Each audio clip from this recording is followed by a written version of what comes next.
Bom dia, senhoras e senhores. Agradeço a presença de todos, agradeço a presença do ministro Alexandre Padilha, encarregado da articulação política do governo, e também encarregado de dois temas, além da articulação política, a questão das relações federativas, tema de enorme complexidade na nossa sociedade, devido à assimetria que existe entre os órgãos da federação, entre municípios, estados, a própria União, os próprios poderes da República. Tudo isso é um complexo extremamente complexo. Não é? Enfim, e sem mais delongas, eu passo a palavra ao ministro. Bom dia a todos, bom dia a todas. Queria agradecer o convite do nosso ministro Samuel Pinheiro, os colegas de governo, e agradecer a presença de todos aqui. Eu vou ter um problema, estou comentando com o Samuel, a gente tem que, o meu cargo, a gente tem que aproveitar o período de recesso do Congresso. Eu sei que tem assessores e analistas aqui trabalhando no Congresso também, para poder se dedicar bastante a outras áreas do nosso Ministério, em função da demanda aqui natural, da urgência que os parlamentares do Congresso Nacional implicam no dia a dia do nosso trabalho. Então, eu briguei com o Samuel, nós temos essas duas janelas para poder fazer esse debate. Samuel já vinha me convidado há um tempo para estar aqui, então estamos aproveitando essa semana do recesso. Só que o presidente da República, que trabalha muito mais do que o Congresso, acabou marcando o despacho às 9 horas comigo e depois logo às 10 com o Samuel. Então, eu quero pedir desculpas, já que volta aí às 10 para as 9, eu vou ter que sair para a gente ir correndo ali para o Palácio do Alvorada. O despacho vai ser lá no Palácio do Alvorada. Eu acho que dá tempo para pontuar algumas questões aqui, a gente poder abrir o debate, as perguntas que eu acho que podem existir.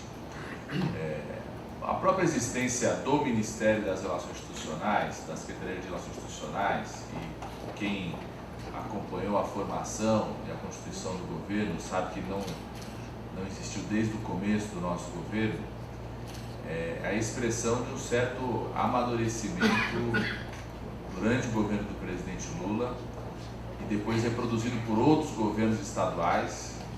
Quem acompanha a formação de órgãos tanto nacionais quanto estaduais perceberam que nessa segunda etapa de governos estaduais, depois do período iniciado pelo governo do presidente Lula, vários governadores criaram a Secretaria de Relações Institucionais, inclusive governadores de partidos de oposição ao governo do presidente Lula, né?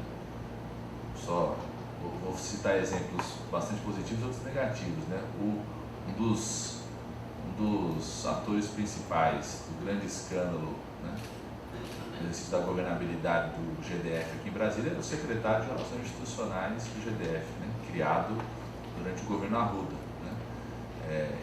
Quando quem for analisar hoje a constituição de vários governos estaduais, em vários deles se constituíram Secretaria de Relações Institucionais a partir dessa segunda etapa desse período de 8 anos do governo do presidente Lula. A criação desse órgão é um amadurecimento da ideia do que no exercício de governar, a necessidade de se estabelecer relações políticas,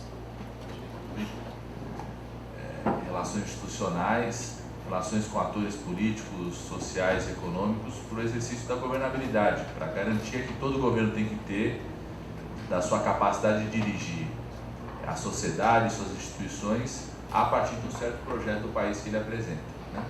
Qual que é esse amadurecimento? Nós começamos o nosso governo reproduzindo a estrutura de governos anteriores, onde a relação com os atores políticos estava dividida em órgãos diferentes, independente da relação que eles possam ter ou não com o núcleo da coordenação de governo, né?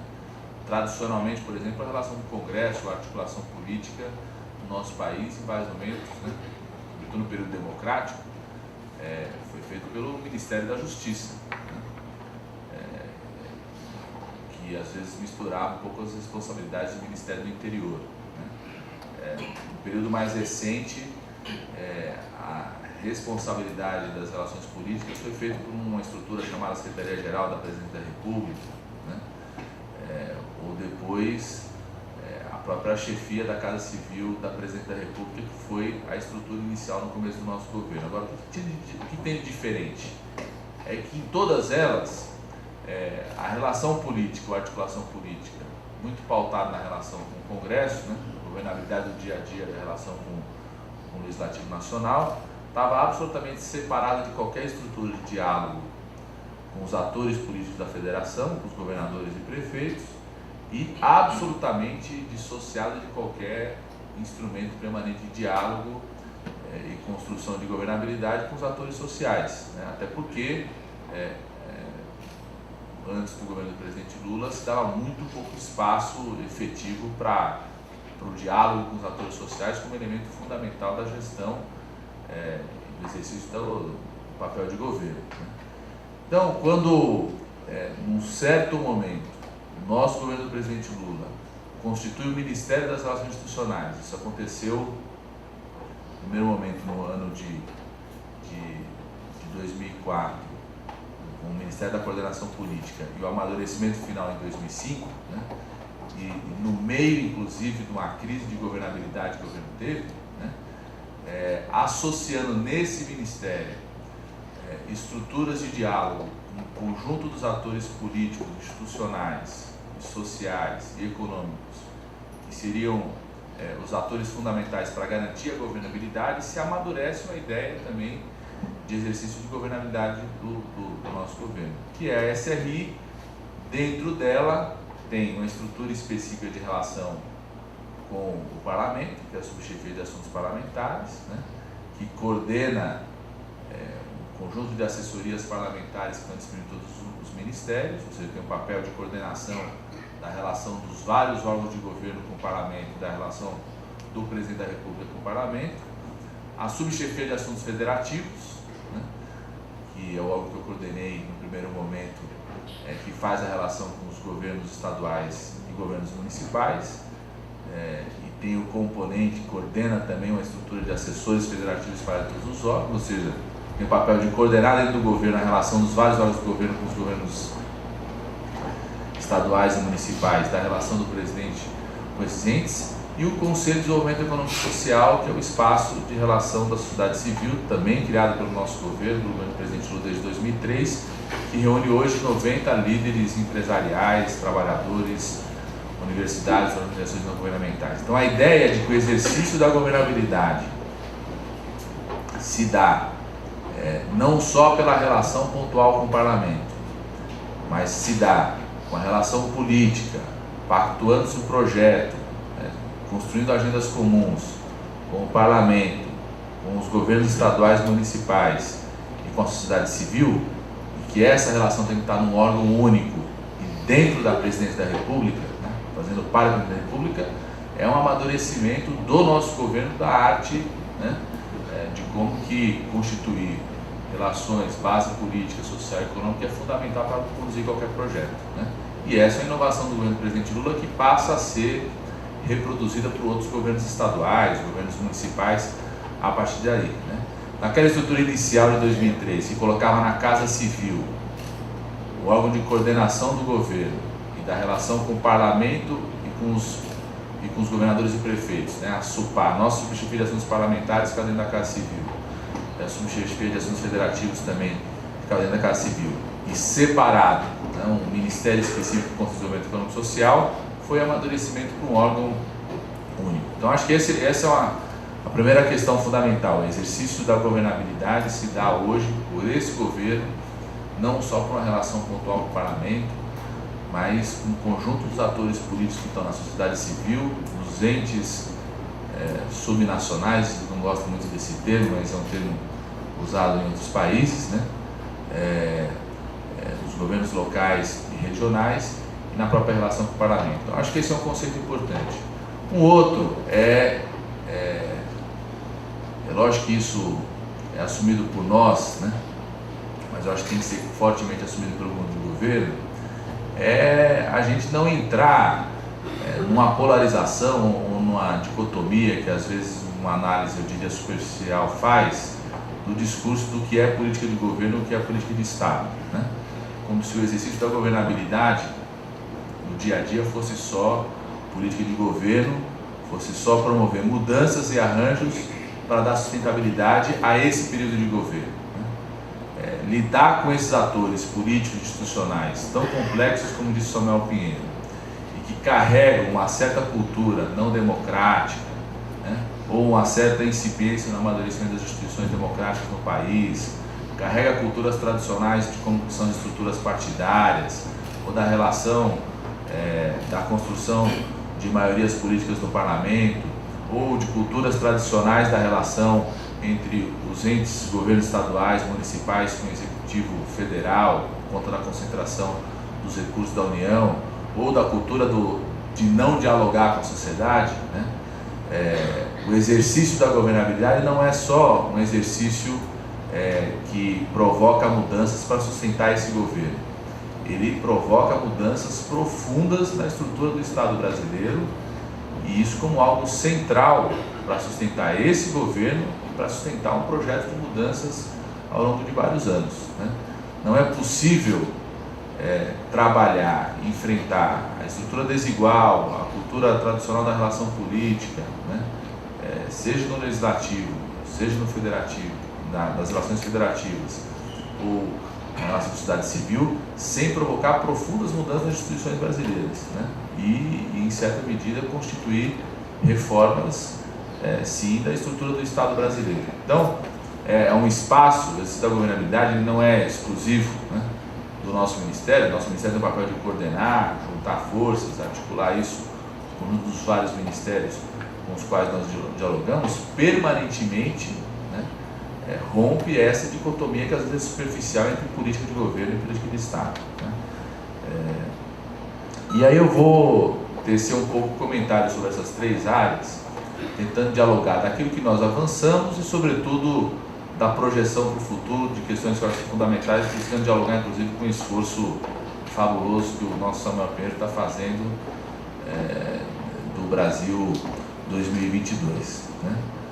Quais são as questões bastante complexas dessas três áreas, tanto o princípio da governabilidade quanto as mudanças necessárias que o Brasil precisa fazer na sua estrutura institucional de Estado? Primeiro, a relação com o legislativo, né? O Samuel Pinheiro sabe disso, quer dizer, a nossa área, pode nem estar no nosso ministério ali na conformação do texto final do Brasil 22, mas não é possível pensar em construir um novo Brasil se nós não assumirmos a responsabilidade de constituir uma base política, social, partidária que dê conta de fazer uma profunda reforma política, eleitoral, no sistema partidário e na própria estrutura interna do Legislativo Nacional no Brasil, né? Então, se tem uma meta que nós queremos para 2022, esteja onde esteja, é que o sistema político, eleitoral, as estruturas partidárias no país e a forma como funciona o Legislativo Nacional seja profundamente reformulada até em 2022, né? Estou falando como funciona o Legislativo interno porque não é só a gente repensar o financiamento das campanhas, né? Não é só fortalecer os partidos, repensar a fidelidade partidária, para que a maioria eleitoral que o povo dá se reproduza como maioria política dentro do Congresso Nacional, porque isso não acontece hoje, né? O presidente Lula eleito em 2002 com ampla maioria, a expressão na Câmara e no Senado, que demora muito mais ainda para acompanhar essas mudanças, não expressava isso, né?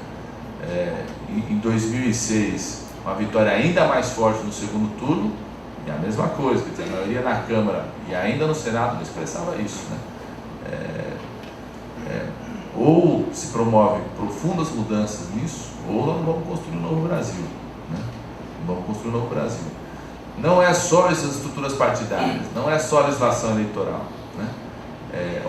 Obviamente também é o sistema partidário, né? Porque não é possível mudar fortemente, pensar fidelidade partidária, voto em lista, fechado, semi-aberto, voto estágio que for, sem uma reformulação, sem uma lei orgânica, entre aspas, dos partidos políticos do país, porque, né, tem 28, 29 partidos registrados no TSE, quase 70 partidos existentes, né?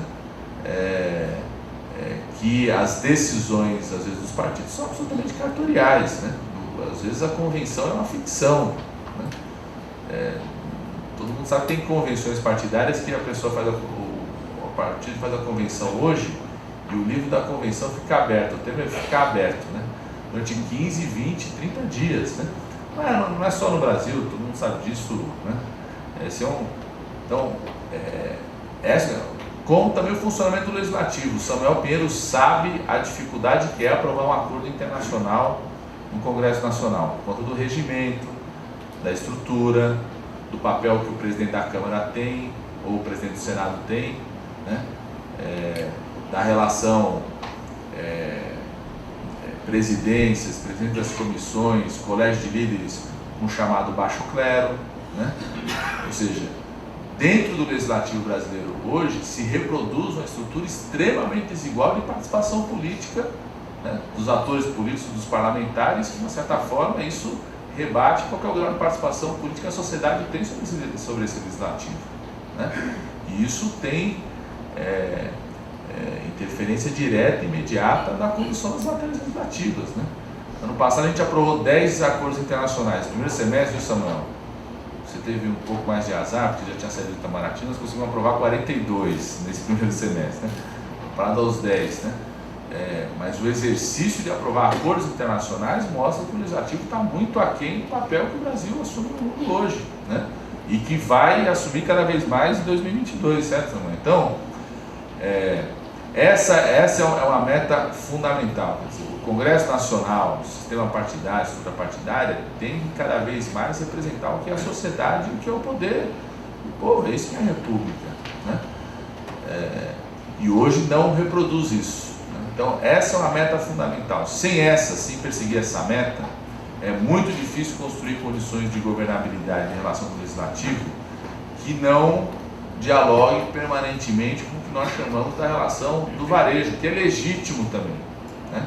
Não tem nada ilegítimo na relação do varejo, da negociação pontual de projetos, de atender demandas de parlamentares que são representantes da sociedade ali, da história das emendas parlamentares que agregam às vezes uma visão local, regional, específica que nós dos ministérios não temos, então isso agrega as ações governamentais do orçamento. Extremamente legítimo também, mas é uma negociação do varejo que impede que o país avance em profundas reformas que precisa fazer das suas instituições. Por que a gente não consegue aprovar uma reforma tributária no país? Em parte porque governadores não têm interesse, alguns deles, sobretudo dos estados mais economicamente desenvolvidos do país, né? Porque significa perder, significa redistribuir os recursos, significa gerar equilíbrio federativo, mas em parte porque a estrutura partidária, a composição dos partidos, né, a forma como são eleitos os parlamentares, a forma como são financiadas as campanhas eleitorais no país, faz com que, no debate de questões estruturais do país do Congresso Nacional, prevaleça o tema do varejo, né, das questões locais, pequenas, que são legítimas também. Então, esse é um primeiro componente. O exercício da governabilidade permanentemente provoca, só diálogo de novo, profundas mudanças institucionais. O que vai garantir? Eu sou confiante que nós vamos fazer uma profunda reforma política no próximo período no país, né?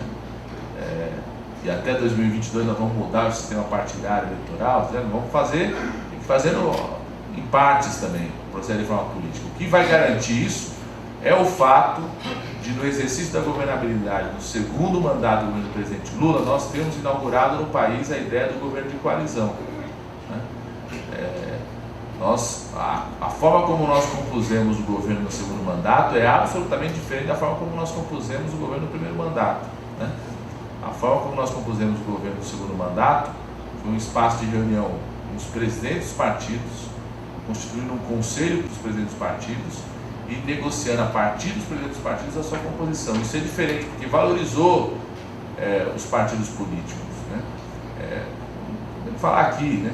Só pegar o maior partido político do país, que é o PMDB, que ao longo, né, desde quando começou a participar do governo nacional brasileiro depois do período de redemocratização, o PMDB eternamente esteve dividido, né? E a sua participação nos vários governos, inclusive naquele que tinha como presidente de honra o presidente da República, né? Sempre foi uma negociação fatiada com lideranças regionais do PMDB, né? Isso foi ao longo dos anos, né? Primeira vez que a negociação foi feita com o presidente do PMDB, e o presidente do PMDB veio para o Conselho Político para fazer esse processo de negociação, foi no segundo mandato do governo do presidente Lula. No primeiro mandato não foi assim. No primeiro mandato nós reproduzimos a lógica dos mandatos anteriores, dos 8 anos de Fernando Henrique Cardoso, do governo Itamar, do governo do Collor, do próprio presidente Sarney, que era do PMDB na época, né? O presidente de honra do PMDB, né? Assumiu o governo como do PFL, depois assumiu o presidente de honra do PMDB naquele momento, né? Então, esse exercício que é para garantir uma maioria política, que foi pensar uma forma de governo de coalizão, é o que vai constituir maioria política necessária para construir reformas importantes, institucionais, partidárias e, eu acho, garantir a reforma política no país, né? Uma segunda dimensão do nosso exercício, da governabilidade, são as relações federativas, né?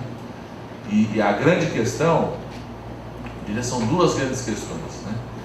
O primeiro é uma tensão normal, permanente, que qualquer federação vive, que é, em certos momentos da sua história, ser capaz de constituir um projeto nacional sobre o qual se articulam, né, se pactua o conjunto dos entes federados e suas realidades regionais, tanto realidades políticas, né, que são as bases por isso se constituem nessas regiões, as suas realidades econômicas, sociais, culturais tão diversas, né?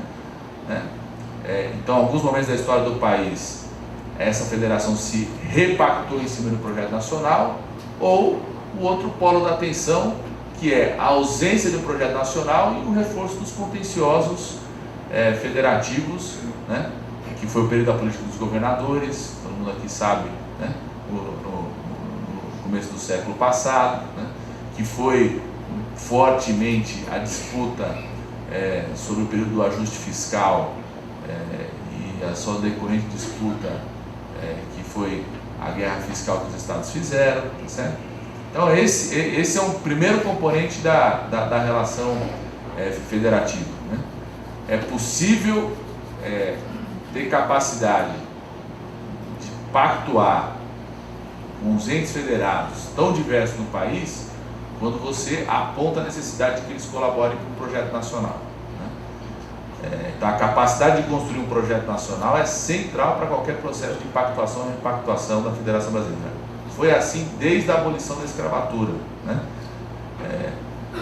O primeiro pacto federativo brasileiro foi assumir ou não de que não tinham que ter mais escravos no país, né?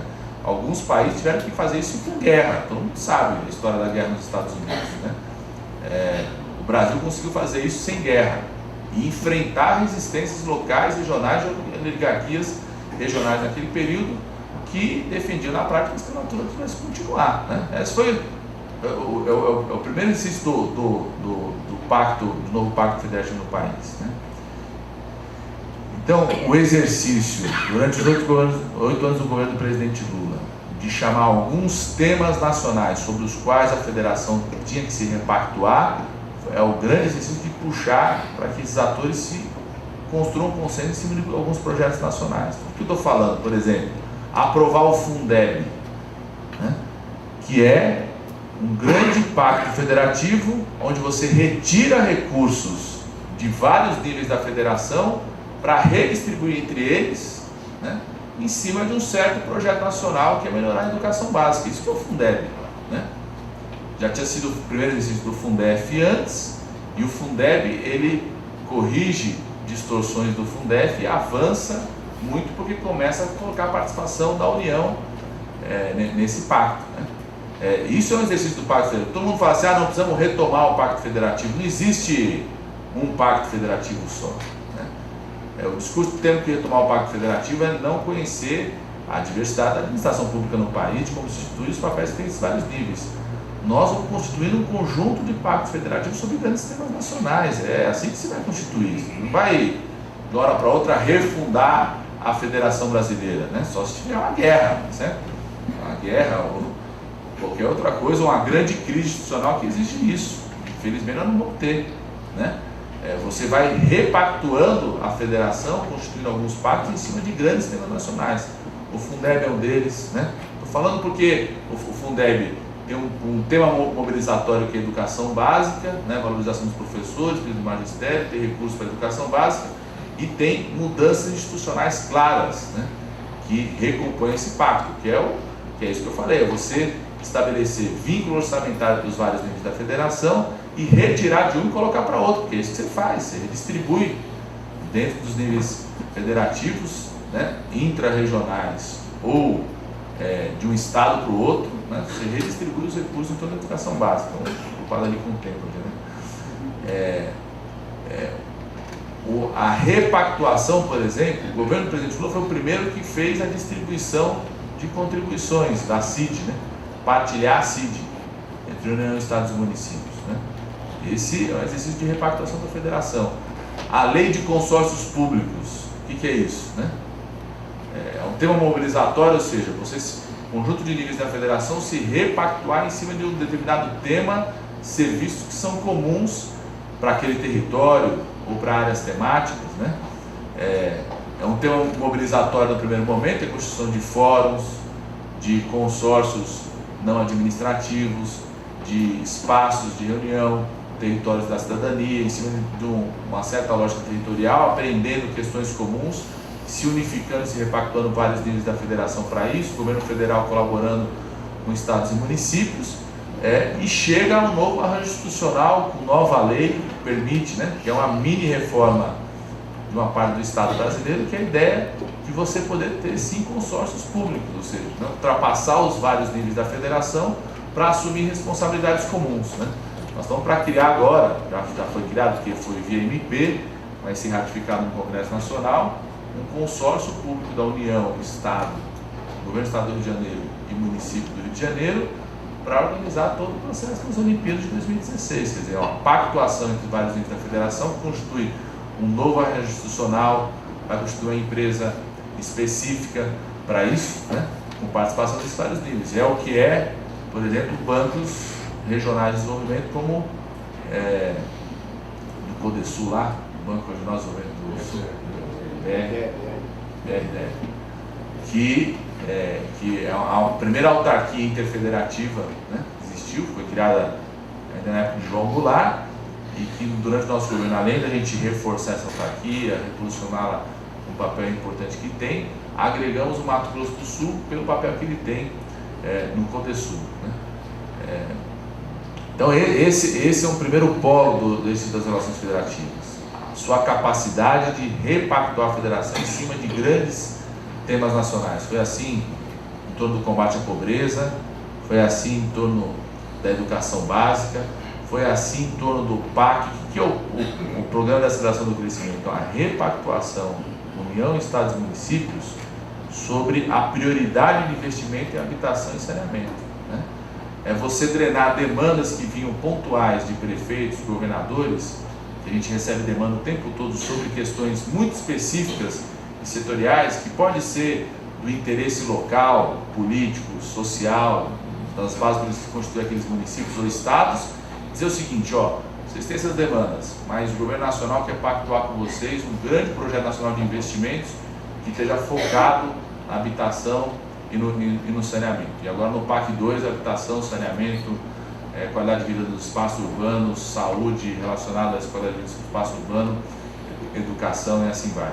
E promover a partir daí um conjunto de mudanças na administração pública federal, estadual e municipal para dar conta disso, inclusive, né, enfrentando normas do arcabouço anterior da Agenda de Desenvolvimento do país, que era o arcabouço onde a prioridade era só o ajuste fiscal, né?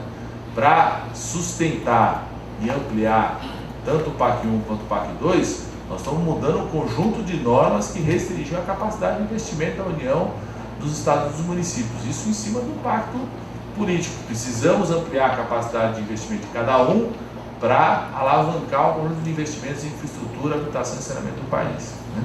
Então esse é o primeiro polo, a capacidade de construir projetos nacionais sobre os quais a federação se repactua e promover arranjos institucionais novos, mudanças legislativas novas em cima disso. E o segundo polo é enfrentar a profunda desigualdade da federação brasileira, né?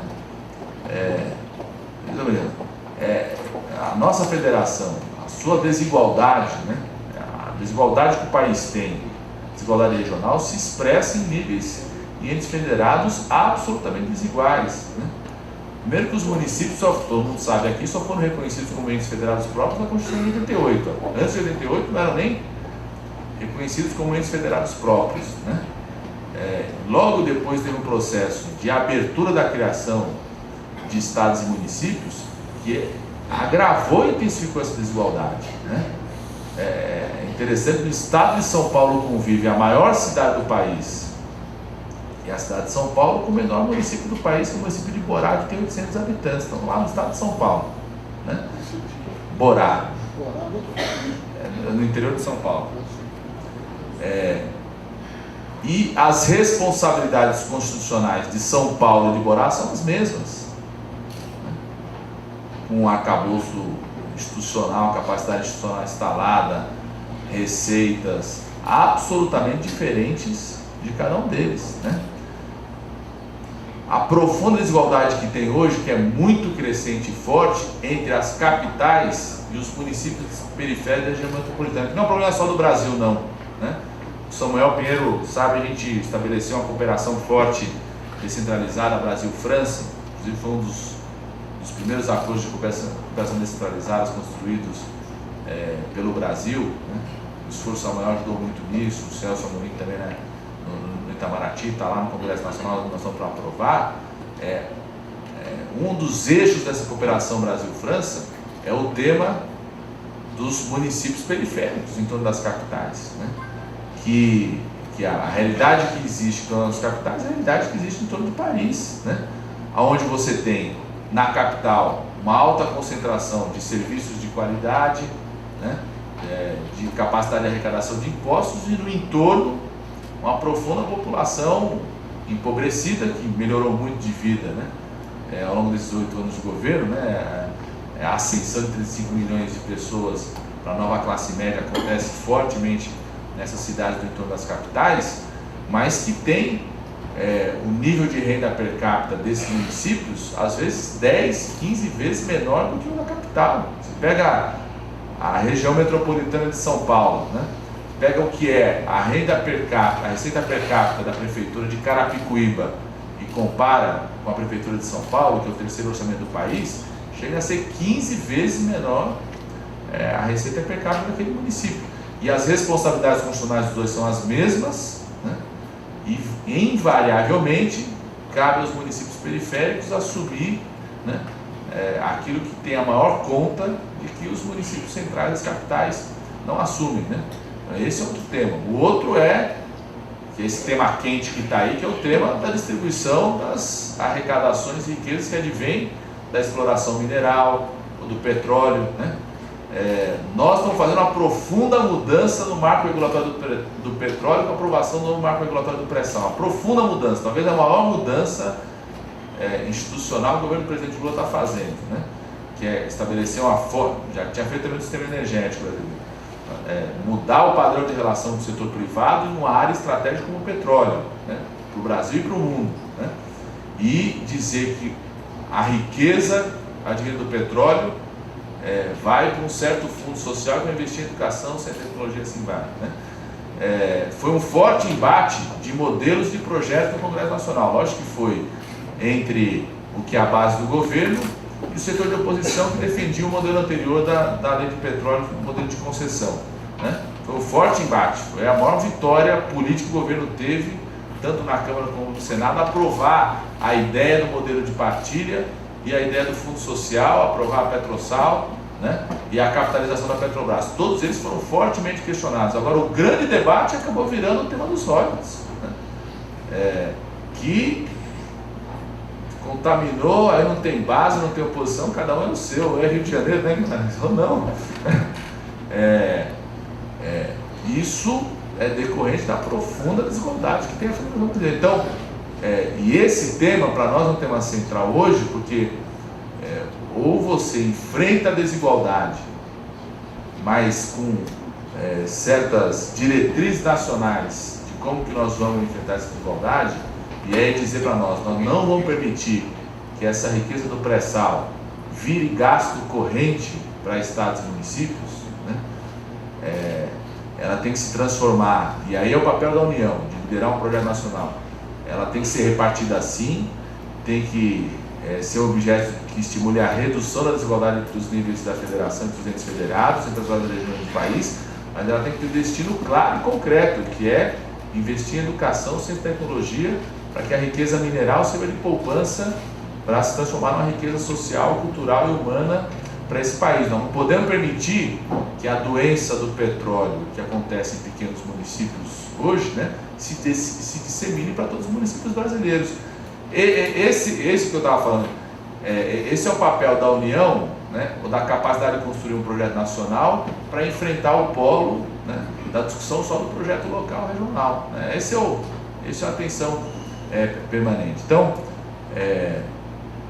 o exercício, né, de enfrentar essas duas questões fundamentais da Federação Brasileira, né, o polo entre o local e a construção do projeto nacional, e a profunda desigualdade entre todas elas, fez o governo do presidente Lula, ao longo desses anos, optasse por, pela primeira vez, constituir instâncias permanentes de pactuação, seja setoriais, as várias, né?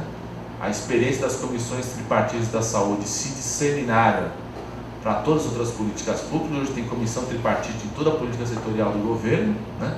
Na educação, na assistência social, né?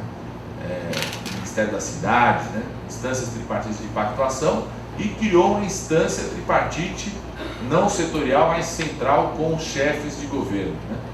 Entre presidente da República, governadores e municípios, que é o Comitê da Articulação Federativa. Então, a primeira questão é ter instâncias, né? E como metas lá para frente, ter instâncias permanentes de pactuação e negociação estáveis, institucionalizadas, né? Entre União, Estados e municípios, e perseguir até 2022, né, permanentemente o exercício de enfrentar a profunda desigualdade de responsabilidades, competências, capacidade institucional, receita tributária que tem os vários 3 níveis da federação hoje, né. E o terceiro eixo, que é o diálogo social, que foi fundamental para a governabilidade, é fundamental para qualquer projeto real de mudança no país, né. E aí nós temos uma parte do papel do diálogo social, né, porque uma parte importante dele é conduzida pelos nossos colegas da Secretaria-Geral da Presidente da República, né, que tem o papel de articular e coordenar toda a relação com as conferências, os conselhos de saúde, que são disseminados em várias instâncias setoriais do nosso governo. A nossa parte é o Conselho de Desenvolvimento Econômico e Social, né, que ele é muito inspirado, no primeiro momento, na experiência do Conselho da União Europeia, né, o Conselho Europeu, que emerge a partir, né, de mais um dos esforços da Europa de buscar reconstruir o continente depois da Segunda Guerra Mundial, né, da necessidade de você ter uma instância permanente de pactuação, diálogo e negociação com a sociedade. Vocês se lembram quando a gente criou o Conselho em 2003? Ele foi fortemente criticado pelos analistas de plantão, dizendo que o governo do presidente Lula estava criando uma instância de diálogo direto com a sociedade que ia ultrapassar o papel do Legislativo, do Congresso Nacional, em ser o representante da sociedade, né? Foi uma crítica forte, como se essa dicotomia entre democracia representativa, democracia participativa, democracia direta fosse, né, fosse algo que a gente devesse assumir. Nós não assumimos isso, né? Temos plena convicção do papel das instituições, né, e de que o estímulo e o reforço ao processo, né, participativo e social não é uma contradição com respeito à instância legislativa e à democracia representativa, né? Então, quando nós criamos o Conselho de Desenvolvimento Econômico e Social, o primeiro enfrentamento foi esse. E o segundo era como você fazer com que a sociedade começava a ter um canal direto com o presidente da República para dialogar. O Conselho, o presidente preside o Conselho, né? Nós somos a Secretaria Executiva do Conselho. A sociedade viesse, deixasse nessa oportunidade, deixasse de só vir apresentar suas questões pontuais, né? Eu sempre digo que os primeiros anos do Conselho é um inventário de demandas pontuais da sociedade, né? Projetos importantes, projetos fundamentais, como por exemplo o crédito consignado, né? a Lei Geral de Micro e Pequenas Empresas, o próprio Bolsa Família. Nós temos que começar no Conselho, foram debatidos no Conselho de Desenvolvimento Econômico e Social no começo de 2013, e passasse a ser um exercício permanente de diálogo e negociação entre aqueles atores para construir agendas mais estruturantes, né? Esse exercício ele culminou em 2005, quando o Conselho apresenta para o país, no final de 2005 e 2006, apresenta para o país a primeira Agenda Nacional de Desenvolvimento, né? Que colocava ali como questão central, assumido por trabalhadores, organizações sociais e os maiores empresários do país, como questão central para o desenvolvimento econômico do país, o enfrentamento da desigualdade social e regional. Esse é o ponto, é o tema 1, que todos os conselheiros aprovam com um consenso em 2005. E a partir daí influencia o governo um conjunto de políticas que faz com que, entre outras coisas, né, a gente tenha alcançado essa profunda redução da desigualdade no nosso período de governo, né? Política de salário, permanente de salário mínimo, manutenção da rede de proteção social, das políticas de transferência de renda, né? Sai do Conselho de 2005 e 2006 a ideia que a gente tinha que ter um programa permanente de investimentos na infraestrutura do país, que depois se transforma no PAC em 2007. Sai do Conselho que a gente tinha que ter um programa que buscasse qualificação da situação da educação brasileira, com a ideia de que a avaliação era importante, construção de indicadores é importante para monitorar o repasse de recursos, e isso amadurece depois dentro do governo para o Plano de Desenvolvimento da Educação em 2007, e assim vai, né? A política de desenvolvimento produtivo, né? Pega 5 eixos centrais na política de desenvolvimento produtivo do país, a ideia de que tinha que ter investimento em ciência e tecnologia via o Pacto da Ciência e Tecnologia, né? Então, em 2005, 2006, o Conselho consegue sair de questões pontuais para apresentar para o país uma agenda estruturante, né? O segundo momento do Conselho é o enfrentamento da crise econômica internacional, né?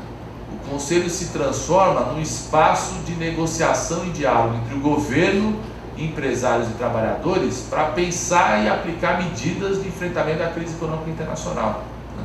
Quando começam os primeiros sinais da crise, o Conselho detecta os primeiros sinais da crise.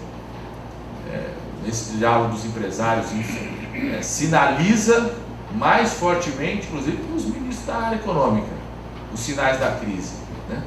E começa a partir dali construir diretrizes que também tinham diálogo forte no pensamento comum na área econômica do governo, que acabam sendo centrais para o enfrentamento da crise econômica internacional. E o Conselho se sente legitimado. Se pega a fala dos empresários, trabalhadores, o que eles falam? Foi o Conselho que fez que a gente sentasse uma tarde inteira com o presidente do Banco do Brasil para pensar as linhas de crédito, com o presidente da Caixa Econômica, do BNDES, o ministro da Fazenda. Eles comentam aqui, a gente ficou feliz porque tinha coisa que a gente discutia sexta-feira à tarde com o ministro da Fazenda, lá em São Paulo, o grupo de acompanhamento de crise do Conselho, e na segunda virava medida do governo, como desoneração, medida de capitalização do BNDES, e assim vai, né? Então o Conselho se sente como um espaço legitimado de negociação do governo com alguns setores da sociedade para enfrentar o tema da crise econômica internacional. E o terceiro momento é algo que eu queria convidar todos a ler, discutir, debater, que é o Conselho, quando ele apresenta, começou a construir isso desde janeiro, ele apresentou no mês passado, o pessoal da SAITAB, nosso secretário executivo estava lá presente, participou, colaborou bastante, o que o Conselho está chamando da Agenda Nacional para sustentar o novo ciclo de desenvolvimento do país. Primeiro, quando o Conselho reconhece todos os atores que nós estamos já vivendo um novo modelo de desenvolvimento econômico e social do país, né? Não vou falar aqui dos pilares por causa do tempo, e aponta 9 eixos fundamentais para o Brasil sustentar essa Agenda Nacional de Desenvolvimento. E aí, aquilo que era a redução da desigualdade na Agenda Nacional de Desenvolvimento de 2005 e 2006, na Agenda Nacional para sustentar o novo ciclo de desenvolvimento do país, passa a ser o tema central apontado e consciencial do Conselho, qualificar a educação no país, né? A educação e inovação tecnológica são os dois temas centrais aí que o Conselho, de forma consensual, aponta para todos, né? O que o Conselho, ao longo desses 8 anos, além de ter tido um papel decisivo em influenciar o Congresso Nacional, influenciar a sociedade sobre o próprio projeto de governo, ele passa a ser uma instância de diálogo da sociedade civil, além das outras várias instâncias que democracia participativa do nosso país, que começa a ser reproduzido em estados. Hoje nós foram criados os Conselhos de Desenvolvimento Econômico e Social de Pernambuco, Paraíba, Pará, tem algum que eu esqueci? Bahia, que era o Jacques Wagner, que foi ministro, era o funcionário do Conselho, criou agora como governador. Municípios começam a criar Conselhos de Desenvolvimento Econômico e Social ou fóruns de pactuação da sociedade. E nós achamos, pensando em 2022, né, além de ter consolidado a ideia de um Conselho Nacional de Desenvolvimento Econômico e Social, como algo central, a ideia é que a gente consolide até lá uma rede de conselhos, fóruns de diálogo como esse, nos vários níveis e regiões, né, nos estados e nos municípios. Samuel, eu acho que estou remenando. Já ultrapassei a hora aqui. Eu estou vendo aqui porque estou vendo o relógio. Agora, quando o Felipe aqui, meu colega, aqui, levantou, eu falei assim, opa, está na hora mesmo.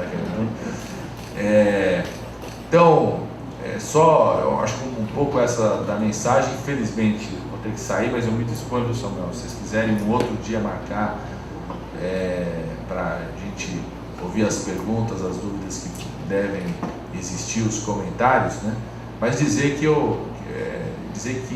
acho que essa é a mensagem fundamental, a própria existência da Secretaria de Relações Institucionais, ela é um amadurecimento, uma concepção do presidente, né, da sua coalizão política, dos atores do governo, de como tem que se construir o exercício da governabilidade no país, com a ideia de que esse exercício se dá fundamentalmente pela relação institucional, política, com essas três dimensões do que é a nação brasileira, né?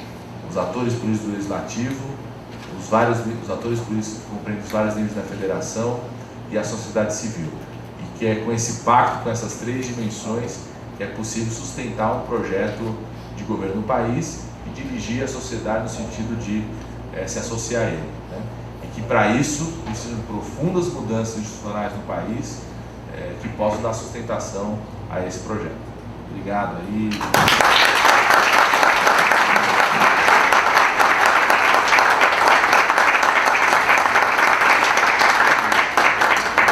mesmo. Se você quiser combinar um dia para mim só para ouvir. Muito obrigado ao ministro Luciano Padilha pela sua apresentação. Queria agradecer a todos e dizer que desde já está convidado a voltar aqui para outra hora. Se quiser fazer na próxima hora. Se quiser fazer na próxima, não sei se já tem problema. Se quiser fazer na próxima programação, a gente marca. A gente marca o dia que você pode, né? Para poder continuar. Vamos, eu quero ouvir os comentários. Poder fazer essa relação com a sociedade. Muito obrigado a todas e a todos. Obrigado.